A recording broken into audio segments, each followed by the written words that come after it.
नमस्कार विद्यार्थी मित्रांनो, आजच्या भागात आपण पाहणार आहोत कार्बनी संयुगांचे रासायनिक गुणधर्म।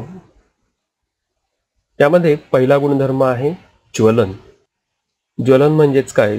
जर एखादा पदार्थ आपण हवेत जाळला तर त्याचा ऑक्सिजनशी संयोग होतो आणि ऑक्सिजन बरोबर त्याची अभिक्रिया होते आणि त्याचबरोबर उष्णता व प्रकाश बाहेर फेकले जातात।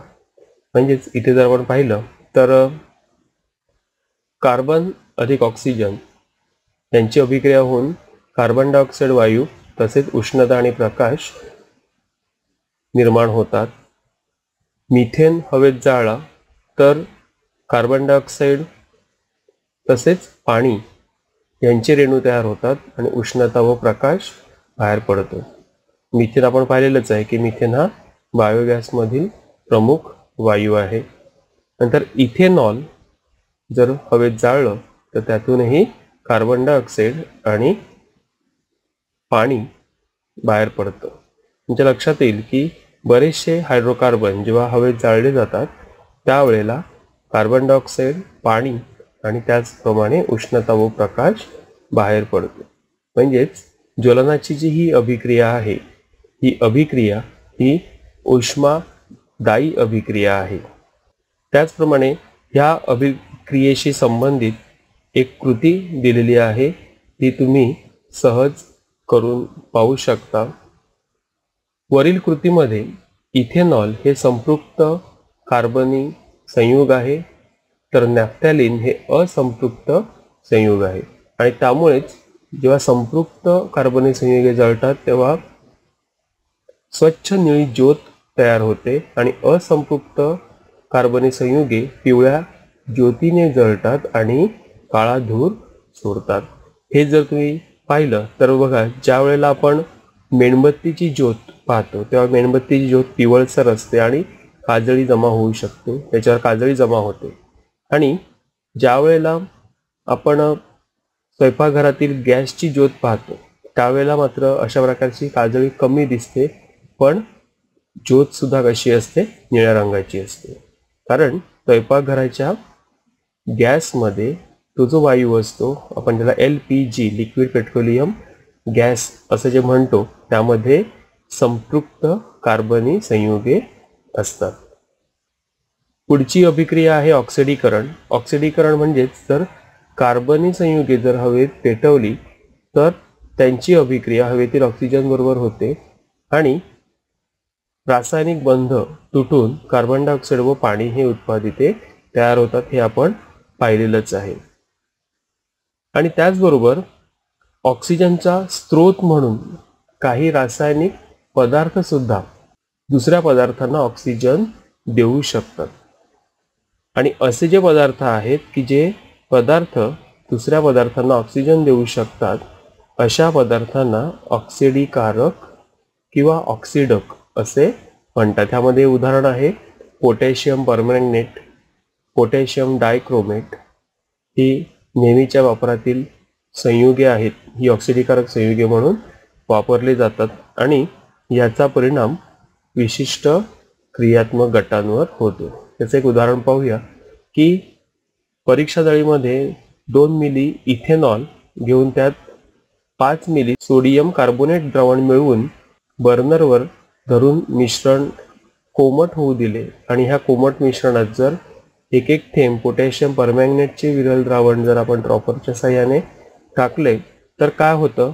तर हळूहळू पोटॅशियम परमॅंगनेट जसं जसं आपण टाकत जाणार तसं द्रावणात इथेनॉलचे ऑक्सिडीकरण होऊन इथेनॉइक ॲसिड किंवा इथेनॉइक आम्ल तयार होते आणि त्यामुळे फक्त क्रियात्मक गटाजवळीलच काही रासायनिक बंध या अभिक्रियेमध्ये भाग घेतात। आणि मग अशा वेळेला की ज्या वेळेला आपण एक एक थेंब पोटॅशियम परमॅंगनेट टाकत जातो त्यावेळेला ऑक्सिडीकरणाच्या अभिक्रियेत वापरले गेल्यामुळे पोटॅशियम परमॅंगनेटचं ऑक्सिजन निघून जातं आणि त्यामुळे त्याचा गुलाबी जो रंग आहे तो नाहीसा होतो। आणि सतत हे होत गेल्यानंतर एक वेळ अशी येते की त्या द्रावणामध्ये इथेनॉल शिल्लकच राहत नाही ऑक्सिजन घेण्यासाठी आणि त्यामुळे आम्लारीधर्मी जे पोटॅशियम परमॅंगनेट आहे त्याचा पुढे ऑक्सिजन निघून जाण्याची क्रिया बंद होते आणि त्यामुळे ऑक्सिजनचा वापर न झाल्यामुळे ते अतिरिक्त राहतं आणि त्यामुळे अतिरिक्त पोटॅशियम परमॅंगनेटचा गुलाबी रंग नाहीसा न होता तोच कायम राहतो. म्हणजे ती अभिक्रिया जर तुम्ही पाहिली तर काय दिसतं की इथेनॉल मध्ये जर आम्लारीधर्मी पोटॅशियम परमॅंगनेट जर टाकले तर त्याचं इथेनॉइक ॲसिड तयार होतं. म्हणजे तुमच्या लक्षात येते की इथे केवळ H2 जो आहे हा निघून गेला आणि तिथे काय झालंय ऑक्सिजन जोडला गेलेला आहे. म्हणजेच CH3COOH असे तयार झाले. हायड्रोजनचे बंध हे तुटलेले आहेत आणि त्याच्याऐवजी इथे ऑक्सिजन जोडला गेला आहे. याचाच अर्थ इथेनॉलचे ऑक्सिडीकरण झालं आणि त्यामुळे इथेनॉइक ॲसिड तयार झाले. त्याच्या पुढची अभिक्रिया आहे समावेशन अभिक्रिया. समावेशन म्हणजे समावेश होत जाणे. आता ह्यामध्ये अभिक्रिया कशी दिलेली आहे बघा की एका परीक्षा नळीमध्ये तेल घ्यायचंय. तेल वनस्पती तेल असू शकतं. त्यात 4 थेंब टिंक्चर आयोडीन किंवा ब्रोमीन वॉटर टाकलं. परीक्षा नळी हलवली. ब्रोमीन किंवा आयोडीनचा मूळ रंग नाहीसा झाला. याचाच अर्थ काय तर वरील कृतीमुळे ब्रोमीनचा आयोडीनचा रंग नाहीसा होतो किंवा काही वेळेला फिक्कट बनतो, कमी होतो. याचाच अर्थ काय तर ब्रोमीन आणि आयोडीन हे काय झालं वापरलं गेलं. हे आयोडीन आणि ब्रोमीन हे वापरलं गेल्याचा अर्थ त्यांची अभिक्रिया झाली आणि त्यामुळे या अभिक्रियेचे नाव समावेशन म्हणजे ते वापरलं गेलं, समावेश झाला आयोडीनचा किंवा ब्रोमीनचा. आणि जेव्हा एखादे कार्बनी संयुग दुसऱ्या संयुगाबरोबर संयोग पाहून दोन्ही अभिक्रियाकारकातील सर्व अणू असलेले एकच उत्पादित तयार होते तेव्हा अशा अभिक्रियेला काय म्हणतात समावेशन अभिक्रिया असे म्हणतात. आणि अशा वेळी कार्बन कार्बन बहुबंध हा क्रियात्मक गट असलेली असंपृक्त संयुगे समावेशन अभिक्रिया देतात. तर तयार होणारे उत्पादित हे संपृक्त संयुग असते. संपृक्त संयुग म्हणजेच काय की आधी असंपृक्त आहेत म्हणजेच कार्बन कार्बन दुहेरी बंध असतो किंवा तिहेरी बंध असतो आणि त्यापासून कार्बन कार्बन एकेरी बंध असणारे संयुग निर्माण होते. आपण ते एक उदाहरण पाहूया.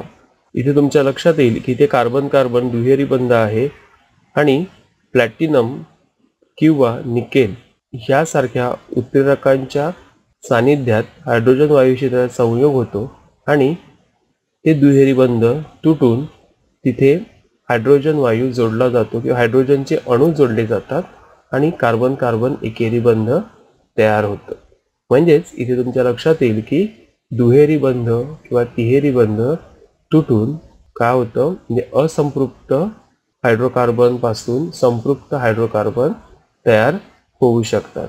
मग वनस्पती तेलांमध्ये काय असतात लांब व असंपृक्त कार्बन शृंखला असतात आणि म्हणून हायड्रोजनीभवन केल्यामुळे त्याचे रूपांतर संपृक्त शृंखलांमध्ये होते आणि त्यापासून वनस्पती तूप तयार होते. म्हणजे वनस्पती तेलाचं वनस्पती तुपामध्ये रूपांतर करण्यासाठी ही अभिक्रिया वापरली जाते. पुढची अभिक्रिया प्रतियोजन अभिक्रिया. प्रतियोजन म्हणजेच एका अणूची जागा दुसऱ्या अणूने घेणे, सबस्टिट्यूशन. कार्बन हायड्रोजन व कार्बन कार्बन एकेरी बंध खूप प्रबळ असल्याने संपृक्त हायड्रोकार्बन अभिक्रियाशील नसतात आणि त्यामुळे बहुतेक अभिकर्षितांच्या सानिध्यात ते उदासीन असतात. मात्र सूर्यप्रकाशाच्या सानिध्यात संपृक्त हायड्रोकार्बनची क्लोरीन बरोबर अभिक्रिया होते आणि या अभिक्रियेत एक एक करून संपृक्त हायड्रोकार्बन मधील सर्व हायड्रोजन अणूंची जागा क्लोरीन अणू घेतात. म्हणजे आपण ती जर प्रतियोजन अभिक्रिया जर पाहिली तर इथे तुमच्या लक्षात येईल की मिथेनमध्ये इथे आपल्याला दिसतं की 4 हायड्रोजन आहेत आणि 4 हायड्रोजन मधील एक हायड्रोजन आणि क्लोरीन मधील एक क्लोरीन अणू त्यापासून हायड्रोक्लोरिक आम्ल HCl तयार होतं आणि हायड्रोजन निघून म्हणजे 4 हायड्रोजन मधून एक हायड्रोजन निघून 3 हायड्रोजन राहतात आणि त्या ठिकाणी क्लोरीन अणू जोडला जातो किंवा एखादा अणू गट सुद्धा इथे येऊ शकतो. तर ह्या उदाहरणात आपण क्लोरीन पाहिलेलं आहे. दुसऱ्या टप्प्यामध्ये CH3Cl हे 3 हायड्रोजन आहेत, त्यात आणखी एक क्लोरीन जोडला गेला, म्हणजे 2 क्लोरीन झाले आणि 2 हायड्रोजन झाले. त्याच्या पुढच्या टप्प्यामध्ये एक हायड्रोजन राहिला, तो एक निघून गेला आणि एक क्लोरीन इथे जोडला गेला, त्यामुळे 3 क्लोरीन झाले CHCl3. आणि इथे जर पाहिलं तर CHCl3 पासून CCl4 म्हणजे सर्वच्या सर्व हायड्रोजन अणू इथून बाहेर फेकले गेले आणि त्याऐवजी सर्वच्या सर्व क्लोरीन अणू इथे जोडले गेले. म्हणजे इथेच लक्षात येईल की मिथेन पासून मिथाइल क्लोराईड तयार झालं, मिथाइल क्लोराईड पासून मिथिलीन क्लोराईड तयार झालं, मिथिलीन क्लोराईड पासून क्लोरोफॉर्म तयार झालं आणि क्लोरोफॉर्म पासून कार्बन टेट्रा क्लोराईड. अशा प्रकारे अल्केनच्या उच्च समजातकापासून क्लोरिनीभवांच्या अभिक्रियेत आणखी मोठमोठ्या संख्येने उत्पादिते तयार होऊ शकतात. त्यानंतर कार्बनची आणखी महत्त्वाची काही संयुगे आहेत, ती म्हणजे इथेनॉल आणि इथेनॉइक ॲसिड. इथेनॉल हे रंगहीन असं असतं आणि कक्ष तापमानाला ते द्रवरूप स्वरूपात असतं. त्याचा उत्कलनांक आहे 78°C. या इथेनॉलला अल्कोहोल किंवा स्पिरिट असं म्हणतात आणि मराठीतच आपण त्याला म्हणतो मद्यार्क. इथेनॉल पाण्यामध्ये सर्व प्रमाणामध्ये विद्राव्य असते, म्हणजे पाण्यात ते सहज विरघळू शकते. इथेनॉलच्या जलीय द्रावणाची जर लिटमस कागदाने टेस्ट केली, परीक्षा घेतली, तर ते उदासीन आढळतं, म्हणजेच ते आम्लही नाही आणि आम्लारीही नाही. तसेच विरल इथेनॉलचे जर आपण प्राशन केले, प्यायले, तर त्यामुळे नशाही चढते. आणि जरी आपल्या इथे मद्यप्राशन हे निषिद्ध मानले असले तरी ह्याचा प्रसार खूप झालेला दिसून येतो.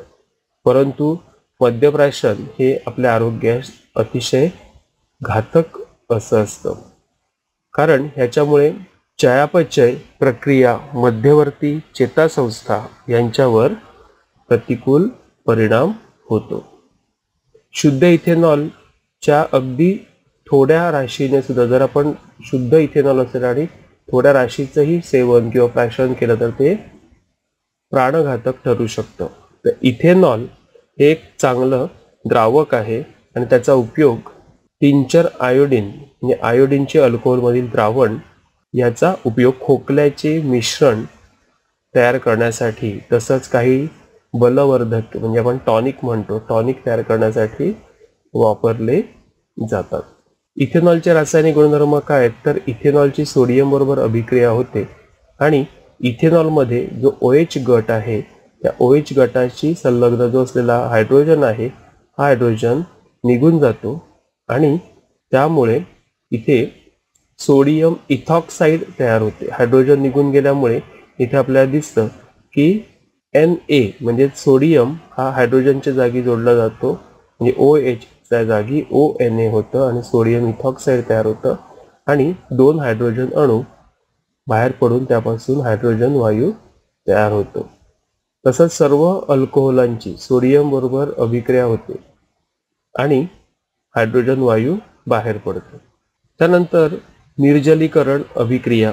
जर इथेनॉलला 170° तापमानाला आपण तापवले तर संहत H2SO4 म्हणजे सल्फ्युरिक आम्ल हे निर्जलीकारक म्हणून काम करतं आणि हे या इथेनॉलच्या द्रावणातून पाण्याचा रेणू बाहेर काढतो आणि त्यामुळे इथेनॉल पासून एथिन हे काय होतं, असंपृक्त संयुग तयार होतं.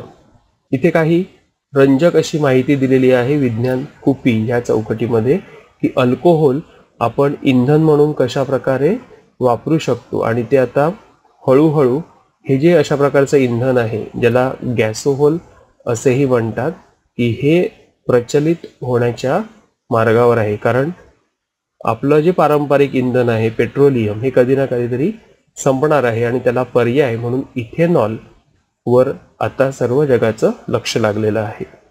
त्याचप्रमाणे इथेनॉइक ॲसिड इथेनॉइक आम्ल हे सुद्धा आपण बरेच ठिकाणी वापरतो. लोणचे, केचप यासारखे पदार्थ टिकवून ठेवण्यासाठी जे विनेगर वापरतो ते म्हणजेच काय असतं, ॲसिटिक ॲसिड चे 5 ते 8% द्रावण असतं. आणि शुद्ध इथेनॉइक ॲसिडचा द्रवणांक 17° आहे. त्यामुळे थंड हवामानाच्या प्रदेशात हिवाळ्यामध्ये इथेनॉइक ॲसिड कक्ष तापमानालाच गोठते आणि ते बर्फासारखं दिसायला लागतं आणि म्हणूनच त्याला आणखी एक नाव आहे ग्लॅशियल ॲसिटिक ॲसिड. ग्लॅशियल म्हणजेच ग्लेशियस म्हणजे बर्फ, बर्फासारखं, बर्फाळ, ग्लॅशियल ॲसिटिक ॲसिड. त्यानंतर इथे एक छोटीशी कृती दिलेली आहे की जर इथेनॉइक ॲसिड आणि हायड्रोक्लोरिक ॲसिड ह्याच्यावर निळा लिटमस पेपर जर आपण वापरला तर काय होईल, तर ॲसिटिक ॲसिड आणि इथेनॉइक ॲसिड तर हे दोन्ही काय असणार आहेत, ॲसिटिक ॲसिड हे आम्ले आहे, त्याचा अर्थ निळा लिटमस पेपर हा लाल होणार.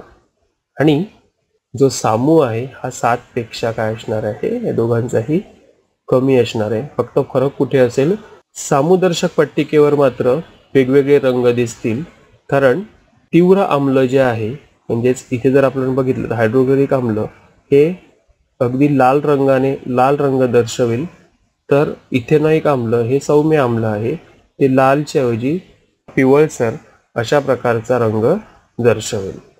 आणि त्यामुळे इथेनॉइक आम्लाचा सामू हा काय असणार आहे, थोडा जास्त असेल, पण हायड्रोक्लोरिक आम्लाचा सामू हा एकदम कमी असणार आहे.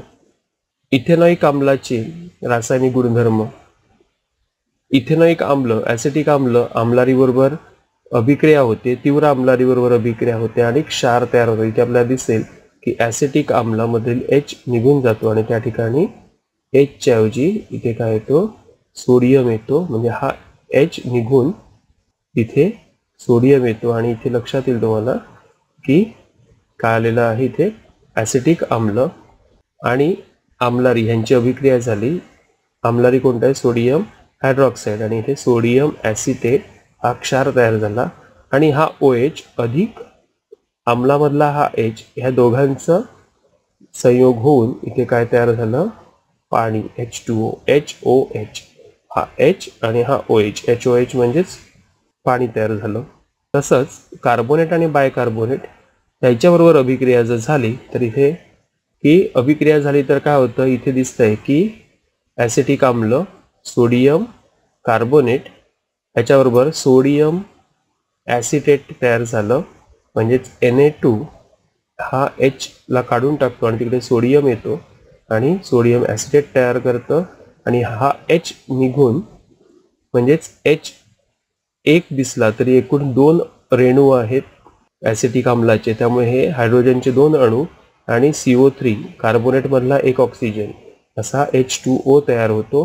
कार्बोनेटमधला एक ऑक्सिजन हा H2 बरोबर जोडला गेल्यामुळे कार्बोनेटमध्ये CO2 राहतं आणि अशा प्रकारे H2 आणि CO2 तयार होतात आणि हा फसफसून त्या परीक्षा नळीतून बाहेर येतो. आणि जर आपण चुन्याच्या निवळीतून हा वायू जाऊ दिला तर कार्बन डायऑक्साईडची जी परीक्षा आहे की जी चुन्याच्या निवळीतून गेल्यावर निवळी दुधाळ रंगाची होते. चुन्याची निवळी आधी पारदर्शक असते, पण त्यातून कार्बन डायऑक्साईड गेला तर ती दुधाळ बनते.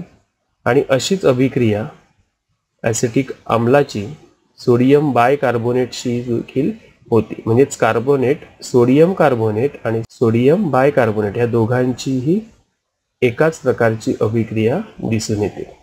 त्यानंतर इस्टरी भवन म्हणजेच कार्बॉक्सिलिक ॲसिड व अल्कोहोल यांच्यातील अभिक्रियेने इस्टर हा क्रियात्मक गट असलेले पदार्थ होतात.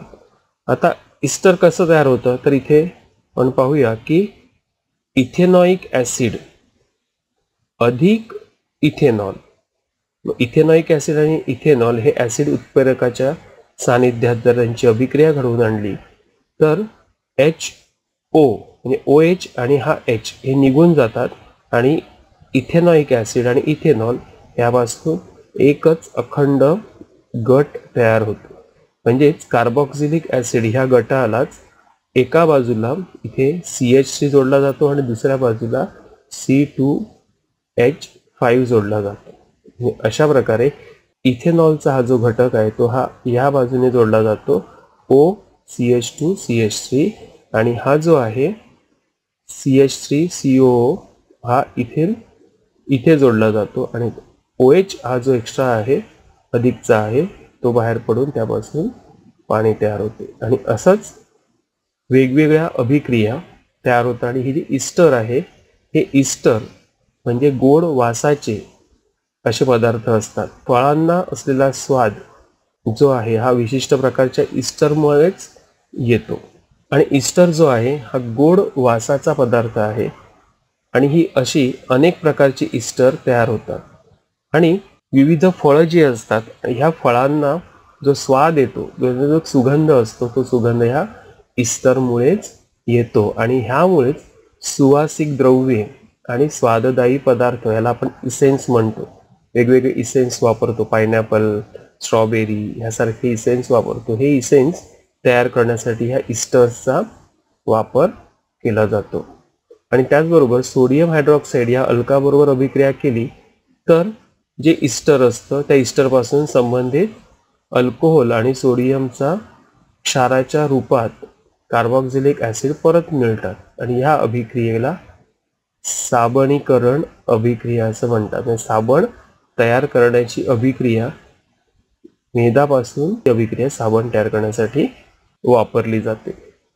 त्यानंतर महारेणू व बहुवारिके. महारेणू म्हणजे काय तर आपण सुरुवातीलाच पाहिलेलं आहे की कार्बन हा असंख्य संयुगे तयार करू शकतो कारण त्याचे जे विशिष्ट गुणधर्म आहेत. आणि ह्या संयुगांची निर्मिती होताना 10 ते 10⁻² इतक्या मोठ्या रेणुवस्तुमानाची संयुगे तयार होऊ शकतात. आणि हे जे मोठी रेणुवस्तुमान असलेले जे रेणू आहेत त्यांच्या घटक अणूंची संख्या ही खूप मोठी असते. आणि ह्या लक्षावधी अणूंपासून बनलेल्या प्रचंड कार्बनी रेणूंना महारेणू असे म्हणतात. आणि हे सर्व बहुवारिके या प्रकारामध्ये मोडतात. तसंच नैसर्गिक महारेणूही आढळतात. त्यामध्ये पॉलिसॅक्राइड्स, प्रोटीन, न्यूक्लिक ॲसिड हे नैसर्गिक महारेणू आहेत. आणि हे एक प्रकारे जीवसृष्टीचे आधारस्तंभच आहेत कारण आपलं शरीर हे ह्याच महारेणूंनी बनलेलं आहे. तसंच आपण जे अन्न खातो त्यामधून आपल्याला स्टार्च, सेल्युलोज हे जे मिळतं हे सुद्धा पॉलिसॅक्राइड या संयुगापासून मिळतं.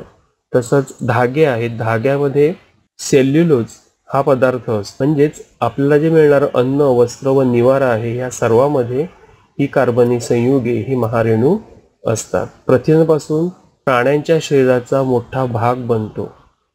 तसेच त्यांचे चलनवलन, विविध शारीरिक प्रक्रिया ह्या प्रथिनांमुळे होतात. न्यूक्लिक आम्लामुळे रेणू पातळीवर अनुवांशिकतेचे नियंत्रण होते. रबर हा देखील एक नैसर्गिक प्रकारचा महारेणूच आहे. त्याचबरोबर मानवनिर्मित महारेणूही आहे. म्हणजेच बरंचसं रबर आपल्याला निसर्गातूनच मिळतं रबराच्या झाडांपासून.